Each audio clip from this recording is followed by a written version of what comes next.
Mahigpit na sa Batang Quiapo. Ni-require ni Coco Martin at ng kanyang production company na CCM Film Production ang drug test sa cast, crew at staff ng teleseryeng FPJ Batang Quiapo. Sa katunayan, last month pa lang ay sinabihan na niya ang kanyang mga kasamahan niya sa hit primetime kapamilya action serye tungkol sa pagkakaroon ng test. Sa latest na letter ni Coco na pinadala nitong Miyerkules, October 2, binigyan na lamang niya na hanggang October 7 ang kanyang mga co-star, staff at crew para makapag-test. Kung maaari lamang na ipasa ang inyong resulta bago mag-October 7.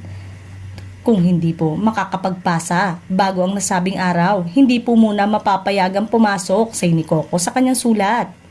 Dagdag pa niya, kinakailangan pong sumunod ang lahat sapagkat para po ito sa ikaaayos ng takbo ng ating production at parte ng pangangalaga natin sa bawat isa. Maraming salamat po. Nakakatuwa na may ganitong requirement si Coco sa kanyang serye para naman matiyak na walang gumagamit ng ipinagbabawal na substance sa kanila, lalo pat maraming mga viewers ang umiidolo sa kanila. Sana nga gayahin din ito ng ibang mga production company, di ba? Samantalang, isa sa mga newest user ng social media platform na TikTok ay ang primetime king na si Coco Martin. Maraming ang netizen ang gustong maging updated sa mga magiging post niya sa TikTok. Kaya naman sa loob lamang ng 6 na oras ay meron ng 84,700 followers ang kanyang verified account. Sa nasabing video ay inanunsyo ng kapamilya actor ang kanyang pagsali sa TikTok.